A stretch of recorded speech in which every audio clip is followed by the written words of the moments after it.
નમસ્કાર વિદ્યાર્થી મિત્રો, ચાલો આજે આપણે ફરીથી એકવાર અર્થશાસ્ત્ર ચેપ્ટર 1 અર્થશાસ્ત્ર વિષય પ્રવેશ ગત લેક્ચરની અંદર સામાન્ય રીતે આપણે બે પ્રકારની વિચારધારા જોઈ. સૌપ્રથમ તો આપણે પ્રાચીન વિચારધારા કેવી હતી તેની આપણે વાત કરી. ત્યાર પછીના લેક્ચરની અંદર આપણે પશ્ચિમી વિચારધારાની અંદર Adam Smith, professor Marshall, Robinson, Samuelson, તો આવા બધા અર્થશાસ્ત્રીઓ વિશે આપણે વાત કરી. આ બધા અર્થશાસ્ત્રીઓના મતે અર્થશાસ્ત્ર એટલે શું, અર્થશાસ્ત્ર છે એનો અભ્યાસ અને એનું મહત્ત્વ શું છે એની થોડી ઘણી માહિતી આપણે મેળવી. જેમ જેમ વિદ્યાર્થી મિત્રો આપણે આગળ વધતા જશું તેમ તેમ નવી નવી માહિતી આપણે મેળવતા જશું અને નવી માહિતીથી આપ સૌને હું માહિતગાર કરીશ. ચાલો આજનો હવે આપણો જે ટૉપિક છે અર્થશાસ્ત્રની અંદર એ છે આર્થિક પ્રવૃત્તિઓ અને બિન આર્થિક પ્રવૃત્તિઓ એટલે શું. હવે વિદ્યાર્થી મિત્રો, આ ટૉપિક એવો છે જે તમારે એસપીસીસીમાં પણ આવે છે, ઇકોનોમિક્સની અંદર પણ આવે છે અને બીએમાં પણ આવે છે. અને સામાન્ય રીતે વાત કરું વિદ્યાર્થીઓ તો ધોરણ 10માની અંદર પણ આપણે આર્થિક અને બિન આર્થિક પ્રવૃત્તિઓ કેવી હોય એની આપણે વાત કરી ગયા છીએ. એટલા માટે આ ટૉપિક આપણા માટે જાણીતો છે. હવે હું તમને વાત કરું કે ભાઈ અર્થશાસ્ત્ર છે એ માણસની બધી જ પ્રવૃત્તિઓનો અભ્યાસ નથી કરતો. માણસની આર્થિક પ્રવૃત્તિઓ કેવી છે એનો અભ્યાસ કરે છે. હા, અર્થશાસ્ત્ર 100% હું તમને એમ કહું છું કે ભાઈ સામાજિક પાસાઓ છે એનો પણ અભ્યાસ કરે છે, પણ એ એના કાર્યક્ષેત્ર મુજબ કરે છે. જ્યારે માનવીનું જે આર્થિક પાસું છે એ આર્થિક પાસાની અંદર જેટલી બાબતો છે એ બધી બાબતોને અર્થશાસ્ત્ર પોતાના અભ્યાસની અંદર આવરી લે છે. એટલે આજે આપણે જે ભણવાના છીએ એ આર્થિક પ્રવૃત્તિ એટલે શું અને બિન આર્થિક પ્રવૃત્તિ એટલે શું, બંનેનો તફાવત જોવાના છીએ, બંનેની વ્યાખ્યાઓ જોવાના છીએ અને બંને વિશે એનો ચોક્કસ ખ્યાલ મેળવવાના છીએ. હવે સામાન્ય રીતે આર્થિક એટલે નાણાકીય.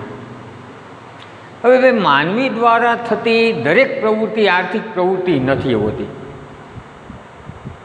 તો એ નથી હોતી એ બધી પ્રવૃત્તિઓ કઈ છે તો કે એ બધી બિન આર્થિક પ્રવૃત્તિઓ છે. એટલે આજે આપણે સૌથી પહેલાં જે વાત કરવાના છીએ એ આર્થિક પ્રવૃત્તિ વિશે વાત કરવાના છીએ. સામાન્ય વ્યાખ્યામાં કેવું હોય કે આર્થિક પ્રવૃત્તિ એટલે શું, તો કે ભાઈ જે પ્રવૃત્તિ નાણાં મેળવવા માટે કરવામાં આવે છે તેવી પ્રવૃત્તિને આર્થિક પ્રવૃત્તિ કહેવાય.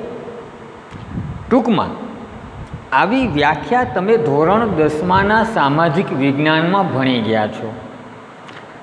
પણ જ્યારે ઇકોનોમિક્સ વિષયની વાત આવે ત્યારે વ્યાખ્યાની અંદર થોડો ઘણો બદલાવ આવે છે કે ભાઈ માનવી દ્વારા થતી અર્થ ઉપાર્જન માટેની પ્રવૃત્તિ. બરાબર, માનવી છે જે નાણાં મેળવવા માટે જે પ્રવૃત્તિ કરે છે સામાન્ય રીતે એને આપણે આર્થિક પ્રવૃત્તિ કહીએ છીએ. 100%ની વાત છે. એટલે ખાસ કરીને અર્થ ઉપાર્જનના હેતુ માટે થતી પ્રવૃત્તિને આર્થિક પ્રવૃત્તિ કહેવાય. યાદ રાખજો, તમે આ પણ વ્યાખ્યા લખી શકો છો કે ભાઈ માનવી દ્વારા નાણાં મેળવવા માટે જે પ્રવૃત્તિ કરવામાં આવે છે એને આર્થિક પ્રવૃત્તિ કહેવાય. આ એક સર્વસામાન્ય વ્યાખ્યા થઈ. પણ આપણે થોડુંક વિશિષ્ટ રીતે આર્થિક પ્રવૃત્તિને પ્રયોજવાનું છે. એટલે ખાસ યાદ રાખજો કે ભાઈ માનવી નાણાં ક્યારે મેળવે તો કે જરૂરિયાત સંતોષવાના હેતુસર. માનવીની વિભિન્ન જરૂરિયાતો છે તો આ જરૂરિયાતો સંતોષવાના હેતુસર એટલે કે અર્થ ઉપાર્જન એટલે કે નાણાં મેળવવા.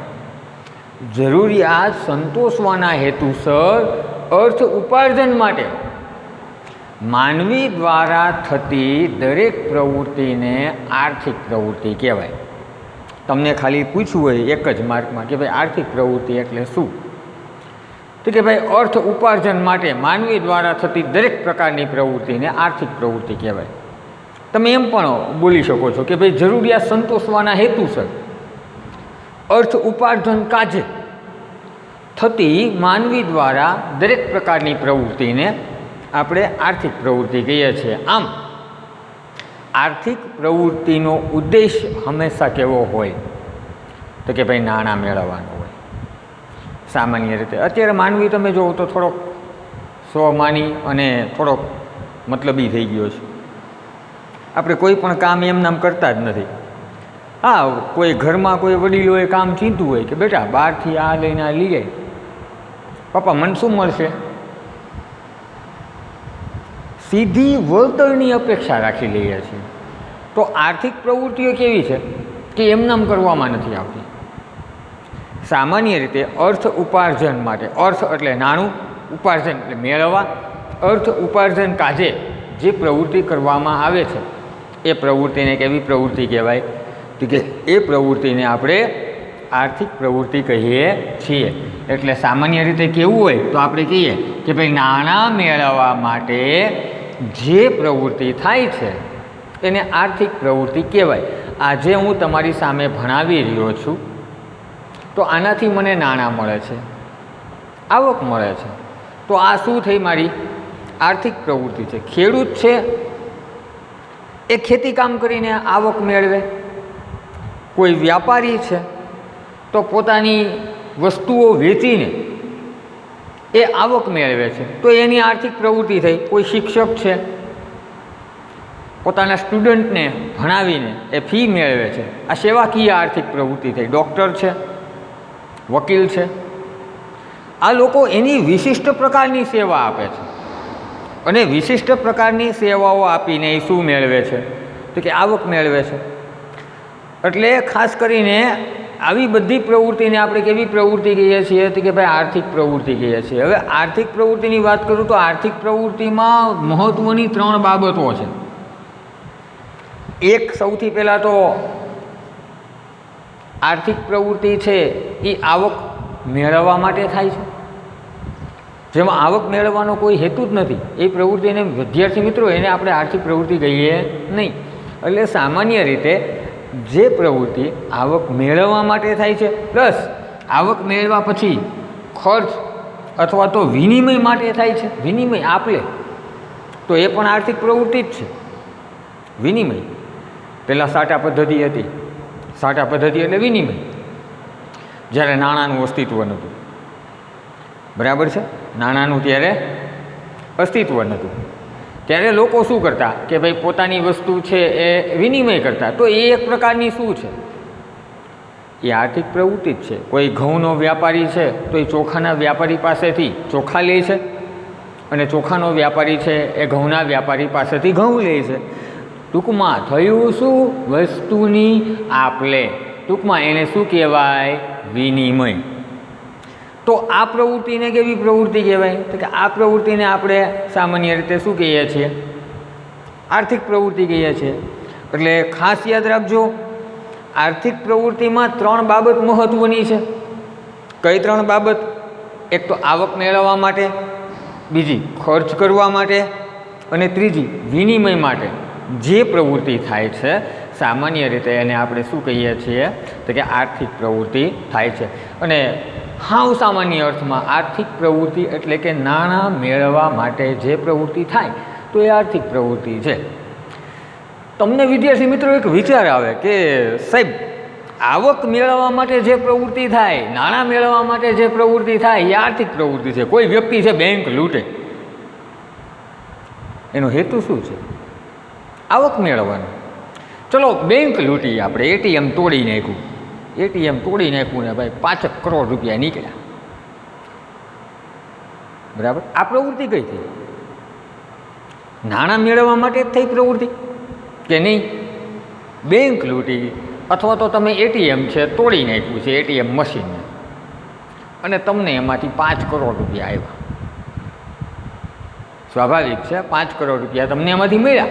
તો આ જે પ્રવૃત્તિ થઈ એ કઈ પ્રવૃત્તિ થઈ?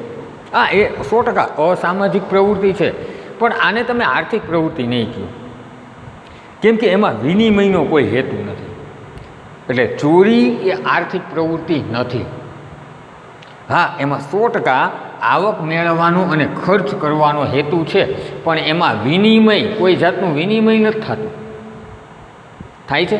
દાખલા તરીકે તમે દુકાનદાર પાસે ગયા અને તમે કીધું કે ભાઈ 5 કિલો ખાંડ આપો, તો તમે 200 રૂપિયા ખાંડના આપ્યા અને 5 કિલો ખાંડ લીધી. તો પેલા વ્યાપારીની શું થશે? કઈ પ્રવૃત્તિ થશે? આર્થિક પ્રવૃત્તિ થઈને એણે ખાંડ વેચીને આવક મેળવીને. તો વિનિમય થયો ને. કોનો વિનિમય થયો? ખાંડનો અને પૈસાનો. શું થયો? વિનિમય. તો આવી પ્રવૃત્તિને આપણે કેવી પ્રવૃત્તિ કહીએ છીએ? આર્થિક પ્રવૃત્તિ. એટલે આર્થિક પ્રવૃત્તિમાં ખાસ 3 બાબત વિદ્યાર્થી મહત્ત્વની છે. આવક, એમાં આવકનો હેતુ હોવો જોઈએ, ખર્ચનો હેતુ હોવો જોઈએ, ને મહત્ત્વની વાત છે એમાં વિનિમય થવું. એટલે આપણે કહીએ કે ચોરી એ આર્થિક પ્રવૃત્તિ નથી. આમ આર્થિક વિનિમયો માટે, આપલે માટે, ટૂંકમાં આવક પ્રાપ્ત કરવા માટે કે ખર્ચ કરવા માટે જે પ્રવૃત્તિ કરવામાં આવે છે એવી પ્રવૃત્તિને વિદ્યાર્થી મિત્રો કેવી પ્રવૃત્તિ કહેવાય? તો એવી પ્રવૃત્તિને આપણે આર્થિક પ્રવૃત્તિ કહીએ છીએ. હવે ઇકોનોમિક્સ આપ સૌ ભણી રહ્યા છો, એટલા માટે આ ટૉપિક બહુ મહત્ત્વનો બને છે. ખાસ તમને મજા આવશે. એનું કારણ છે કે તમારે એસપીમાં પણ તૈયાર થઈ જશે, ઇકોમાં પણ તૈયાર થઈ જશે અને બીએમાં પણ તૈયાર થશે. સારી વાત એ છે કે 3 પુસ્તકની અંદર આ ટૉપિક આવે છે. આર્થિક અને બિન આર્થિક પ્રવૃત્તિ એટલે શું? હું તમને 11માની અંદર પૂછું તો આ 3 માર્કની અંદર, અથવા તો હું એને 2 માર્કમાં પણ આવરી શકું છું. આ પ્રશ્ન હું 2 રીતે પૂછી શકું છું. બરાબર? તો આપણા માટે બહુ ઇઝી છે, આવડે એવો છે, સિમ્પલ છે. તો આજ તમને ખબર પડી ગઈ ને કે વિદ્યાર્થી મિત્રો આર્થિક પ્રવૃત્તિ કોને કહેવાય? જરૂરિયાત સંતોષવાના હેતુ માટે, અર્થ ઉપાર્જન માટે માનવી દ્વારા થતી દરેક પ્રકારની જે પ્રવૃત્તિ છે એ પ્રવૃત્તિને આર્થિક પ્રવૃત્તિ કહેવાય. આર્થિક પ્રવૃત્તિની અંદર આવક મેળવવાનો હેતુ હોય, ખર્ચ કરવાનો હેતુ હોય અને વિનિમયનો હેતુ રહેલો છે. આ 3 હેતુમાંથી એક હેતુ ન હોય ને તો એને આપણે આર્થિક પ્રવૃત્તિ કહેતા નથી. એટલે જે પ્રવૃત્તિ આવક મેળવવા માટે, જે પ્રવૃત્તિ ખર્ચ કરવા માટે, કે જે પ્રવૃત્તિમાં વિનિમયનો હેતુ રહેલો છે તેવી પ્રવૃત્તિને કેવી પ્રવૃત્તિ કહેવાય? તો કે આર્થિક પ્રવૃત્તિ છે. શિક્ષક છે એ પોતાના વિદ્યાર્થીઓને ભણાવે અને સેવાકીય પ્રવૃત્તિ આપીને આવક મેળવે તો એ આર્થિક પ્રવૃત્તિ છે. ખેડૂત છે તે ખેતીકામ કરીને આવક મેળવે. કોઈ વ્યાપારી છે તો વ્યાપારી પોતાની ચીજ વસ્તુઓ વેચીને આવક મેળવે. ડૉક્ટર છે, વકીલ છે, કોઈ વિષય નિષ્ણાંત છે તો આવા વ્યક્તિ પોતાની વિશિષ્ટ પ્રકારની સેવાઓ આપીને આવક મેળવે. તો આ તમામ બાબતોને આપણે શું કહીએ છીએ? તો કે આ તમામ બાબતોને આપણે આર્થિક પ્રવૃત્તિ કહીએ છીએ. બરાબર છે? તો આર્થિક પ્રવૃત્તિ એટલે શું એ આપ સૌ વિદ્યાર્થીઓને ખબર પડી ગઈ હશે.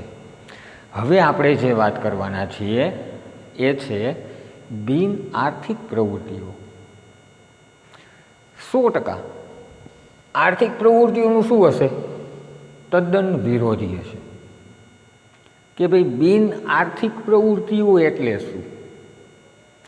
સાંભળજો કે જે પ્રવૃત્તિ અર્થ ઉપાર્જન માટે નથી થતી, તમારે કોઈ પણ પ્રકારની આવક મેળવવા માટે જે પ્રવૃત્તિ નથી થતી,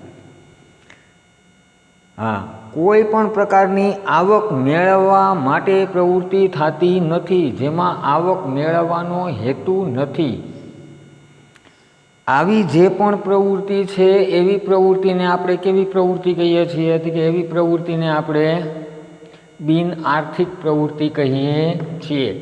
એટલે કે જે પ્રવૃત્તિમાં આવક મેળવવાનો કોઈ હેતુ હોતો નથી, માત્ર ને માત્ર દયા, પ્રેમ, કરુણા, સ્નેહ, લાગણી, આ બધા એવા પાસાઓ છે કે આ પાસાઓને અનુલક્ષીને આપણે પ્રવૃત્તિ કરતા હોઈએ છીએ. તો આ બધી પ્રવૃત્તિ કેવી પ્રવૃત્તિ થાય? તો કે આ બધી પ્રવૃત્તિ છે એને આપણે બિન આર્થિક પ્રવૃત્તિ કહીશું. એટલે કે જે પ્રવૃત્તિમાં કોઈ પણ પ્રકારની આવક મેળવવાનો હેતુ નથી, કોઈ પણ પ્રકારનો ખર્ચ કરવાનો હેતુ નથી કે વિનિમયનો હેતુ નથી, પણ તે સિવાયનો કોઈ અન્ય હેતુ હોય. અન્ય હેતુ કયો હોય? તો કે પ્રેમ છે, દયા છે, સ્નેહ છે, લાગણી છે. તો આવા બધા પાસાઓને અનુલક્ષીને આપણે જે પ્રવૃત્તિઓ કરતા હોઈએ છીએ એ પ્રવૃત્તિ કેવી થાય? તો કે એવી પ્રવૃત્તિને આપણે બિન આર્થિક પ્રવૃત્તિ કહીએ છીએ. વિદ્યાર્થી, એમાં પૈસા કે નાણાં મેળવવાનો કોઈ હેતુ જ નથી હોતો. આપણે એમ કહીએ ને કે સ્નેહ, દયાથી, પ્રેમથી, લાગણીથી અમુક કામ કરી નાખતા હોઈએ છીએ. તો આ પ્રકારની જે પ્રવૃત્તિઓ છે, આ પ્રવૃત્તિને આપણે કેવી પ્રવૃત્તિ કહીએ છીએ? તો કે ભાઈ બિન આર્થિક પ્રવૃત્તિ કહીએ છીએ. ઉદાહરણ આપું તો કોઈ શિક્ષક છે, એ પોતાના બાળકને ભણાવે. હું છું, મારા છોકરાને ભણાવું તો હું એને ભણાવીને એમ નહીં લાવે ફી લાવ હાલ. જો એની પાસેથી હું ફી લઉં તો એ મારી આર્થિક પ્રવૃત્તિ થાય. પણ કોઈ એવો ફી મેળવવાનો કે લેવાનો મારો હેતુ હોતો નથી, કેમ કે મારું સંતાન છે. કોઈ ડૉક્ટર છે, પોતાની પત્નીની સારવાર કરે, પોતાની પત્નીની સારવાર કરશે તો એમાં પણ એનો લાગણીનો, પ્રેમ, દયાનો સંબંધ હશે, એટલે એની બિન આર્થિક પ્રવૃત્તિ થાય. તો જેમાં નાણાં મેળવવાનો હેતુ નથી એવી તમામ પ્રકારની પ્રવૃત્તિને આપણે કેવી પ્રવૃત્તિ કહીએ છીએ? તો કે ભાઈ બિન આર્થિક પ્રવૃત્તિ કહીએ છીએ. માં છે એ પોતાના બાળકને ખવડાવે છે, ભણાવે છે, મોટો કરે છે. આ બધી પ્રવૃત્તિ કેવી છે? બિન આર્થિક છે. કોઈ દી મમ્મી એવું કીધું કે લે બેટા તને એટલું બધું ખવડાવું છું, લાય પૈસા લઈ આવ. આ ખવડાવ્યું ને, ખાધું ને તે, લાય પૈસા લઈ. નહીં. કેમ કે દયા, પ્રેમ, કરુણા, સ્નેહ, લાગણી આ બધા આવેગો આવી જાય છે. આ બધું આત્મલક્ષી ખ્યાલ છે. એટલે જ્યાં આત્મલક્ષી ખ્યાલ આવે ને વિદ્યાર્થી મિત્રો, એવી પ્રવૃત્તિ હંમેશા કેવી હોય? તો કે બિન આર્થિક પ્રવૃત્તિ હોય. એટલે આવી બધી પ્રવૃત્તિને આપણે કેવી પ્રવૃત્તિ કહીએ છીએ? બિન આર્થિક પ્રવૃત્તિ. ખાસ કરીને જે પ્રવૃત્તિઓ પ્રેમ, લાગણી, દયા, માન, અપમાન આ વગેરેથી પ્રેરાઈને થતી હોય છે. તો આવી તમામ પ્રકારની જે પ્રવૃત્તિઓ છે તો એ પ્રવૃત્તિઓને આપણે બિન આર્થિક પ્રવૃત્તિ કહીએ છીએ. બરાબર છે. સામાન્ય રીતે ઘણીવાર ઓફિશિયલી વર્કની અંદર આર્થિક પ્રવૃત્તિની સાથે અમે ઘણી બિન આર્થિક પ્રવૃત્તિઓ પણ કરતા હોઈએ છીએ. એ શા માટે કરતા હોય છે? તો કે ભાઈ એક પ્રકારનું માન, સન્માન, હોદ્દાની રિસ્પેક્ટ, બરાબર છે, સંબંધથી અમુક કામ થતા હોય છે. તો આ બધી જે પ્રવૃત્તિઓ છે એ આ બધી પ્રવૃત્તિઓને આપણે કેવી પ્રવૃત્તિ કહીએ છીએ? તો કે એવી બધી પ્રવૃત્તિને આપણે બિન આર્થિક પ્રવૃત્તિ કહીએ છીએ. ટૂંકમાં બિન આર્થિક પ્રવૃત્તિને એક જ વાક્યમાં કે જેમાં અર્થ, ઉપાર્જનનો, વિનિમયનો, ખર્ચનો કે આવકનો કોઈ પણ પ્રકારનો હેતુ હોતો નથી, આમાં કોઈ નાણાં મેળવવાનો હેતુ નથી, આવી તમામ પ્રવૃત્તિને આપણે કેવી પ્રવૃત્તિ કહીએ છીએ? તો કે ભાઈ એવી પ્રવૃત્તિઓને આપણે બિન આર્થિક પ્રવૃત્તિ કહીએ છીએ જ્યાં નાણાં મેળવવાનો કોઈ ઉદ્દેશ્ય હોતો નથી. પણ જો ત્યાં નાણાં મેળવવાનો કે વિનિમયનો કે ખર્ચનો કે આવકનો હેતુ જાગ્યો તો એ પ્રવૃત્તિ કેવી થઈ જાય? આર્થિક પ્રવૃત્તિ છે એ થઈ જાય છે. તો વિદ્યાર્થી મિત્રો, આજે આપણે શું ભણ્યા? આર્થિક પ્રવૃત્તિ એટલે શું, તદુપરાંત બિન આર્થિક પ્રવૃત્તિ એટલે શું. આ બંને વિશે તમને વ્યાખ્યા પૂછવામાં આવે તો તમે વ્યાખ્યાના સ્વરૂપે પણ લખી શકો છો અને તફાવતના સ્વરૂપમાં પણ તમે રજૂ કરી શકો છો. તમે તમારા ખુદના આમાં ઉદાહરણ પણ મૂકી શકો છો. તો ખાસ ફરીથી એકવાર વ્યાખ્યા જોઈએ કે જરૂરિયાત સંતોષવાના હેતુસર અર્થ ઉપાર્જન માટે માનવી દ્વારા થતી દરેક પ્રવૃત્તિને કેવી પ્રવૃત્તિ કહેવાય? તો કે આર્થિક પ્રવૃત્તિ કહેવાય. સાંભળજો, અને જે પ્રવૃત્તિ અર્થ ઉપાર્જન માટે થતી ન હોય, કે ન કોઈ વિનિમય માટે થતી હોય, કે ન કોઈ આવક મેળવવા માટે થતી હોય, કે ન કોઈ ખર્ચ કરવાના હેતુસર થતી હોય, આવી તમામ પ્રકારની પ્રવૃત્તિને આપણે બિન આર્થિક પ્રવૃત્તિ કહીએ છીએ, જે સામાન્ય રીતે પ્રેમ અને દયાથી છે એ પ્રવૃત્તિ થતી હોય છે. આપણા રોજબરોજના જીવનમાં આપણે આ બંને પ્રકારની પ્રવૃત્તિઓ કરીએ છીએ. ઘણી બધી આપણી પ્રવૃત્તિઓ એવી હોય છે કે જેમાં કોઈ જાતનો નફો મેળવવો કે આવક મેળવવી એવો હેતુ નથી હોતો, અને બહુ મોટું કામ કરી જતા હોઈએ છીએ. તો એ છે આપણી ભારતીય સંસ્કૃતિ. એટલે ખાસ ત્યાં બિન આર્થિક પ્રવૃત્તિઓનું પણ છે વિશેષ સ્થાન જોવા મળે છે. તો વિદ્યાર્થી મિત્રો, આજનો આપણો ટૉપિકનો અંત અહીંયા આવે છે. આજે આપણે આર્થિક અને બિન આર્થિક પ્રવૃત્તિ કેવી છે તેની વાત કરી. આના પછીના લેક્ચરની અંદર આપણે જોશું કે ભાઈ માઇક્રો ઇકોનોમિક્સ અને મેક્રો ઇકોનોમિક્સ શું છે, યાની કે એકમલક્ષી અર્થશાસ્ત્ર અને સમગ્રલક્ષી અર્થશાસ્ત્ર શું છે. આપ સૌ વિડીયો જુઓ છો, અમે એ પણ નિરીક્ષણ કરી રહ્યા હોઈએ કે લગભગ 11માના બધા સ્ટુડન્ટ છે, વિડીયો જોઈ છે. સમયસર લિંક છે એ 10 થી 10:30ની વચ્ચે તમને કાયમ મળી જ જશે. પીડીએફની અંદર મટીરિયલ છે એ પણ તમને મળશે. હું આજે જ તમને પીડીએફ મોકલી દઈશ. એટલે એ પીડીએફ પ્રમાણે પાકી બુકની અંદર જે ચેપ્ટર મોકલું છું એ ચેપ્ટર છે તમારે શું કરી નાખવાનું છે, કમ્પ્લીટ રીતે લખી નાખવાનું છે. અને આપણે જે બનાવેલું મટીરિયલ છે ને વિદ્યાર્થીઓ, એ તમને કોઈ પુસ્તક સાથે મેચ નહીં થાય, કોઈ પણ સાહિત્ય સાથે મેચ નહીં થાય. એ મારું ખુદનું બનાવેલું છે, બરાબર છે. મેં મારા ઉદાહરણો લખેલા છે. એટલે ખાસ એ જ લખજો. તમને ધીમે ધીમે બધા જ વિષયોનું મટીરિયલ ગ્રુપની અંદર સમયસર મળતું જાય છે. એવી રીતે આપણે તૈયારી કરવાની છે. હમણાં આ કોરોનાની મહામારી છે અને આ સિવાય બીજો કોઈ રસ્તો નથી. તો ખાસ કરીને વિદ્યાર્થી મિત્રો, ઘરમાં રહો, સુરક્ષિત રહો, કામ વગર ખાલી ખોટું બહાર જવું નહીં, બરાબર. કેમ કે આજે ભેજવાળું વાતાવરણ છે એ વધારે આને સ્પર્શે છે. એટલે આપ સૌ સલામત તો અમે પણ સલામત. ચલો, આજનો ટૉપિક છે એ તમે વ્યવસ્થિત જરૂર પડે તો 2 વાર વિડીયો જોઈ લો. અને નવરા હોય કહીને કે ભાઈ જીબી ઘણું બધું મળે જ છે, અત્યારે ઇન્ટરનેટની બહુ સારી એવી સુવિધાઓ સરસ થઈ ગઈ છે, તો એકનો એક વિડીયો 2 વાર જોઈ શકો છો. બધા વિષયોના વિડીયો આવે છે, રિવિઝન કરતા રહ્યો. બને તો આનાથી આપણું સારામાં સારું એ થશું કે આપણું નોલેજ વધશે. પ્લસ કોમ્પિટિટિવ એક્ઝામની તૈયારી કરવા માટે પણ ઇકોનોમિક્સ બહુ મહત્ત્વનો વિષય છે. તો આગળ ને આગળ કદાચ તમારી આગળ પાઠ્યપુસ્તક આવી ગયા હોય તો તમે એમાંથી પણ છે એ તૈયારી કરી શકો છો. ચાલો, આવજો. આપણે આના પછીના લેક્ચરમાં એકમલક્ષી અને સમગ્રલક્ષી અર્થશાસ્ત્ર શું છે એની આપણે વાત કરશું, એનું કાર્યક્ષેત્ર જોશું. મજા આવશે. ચલો, બાય.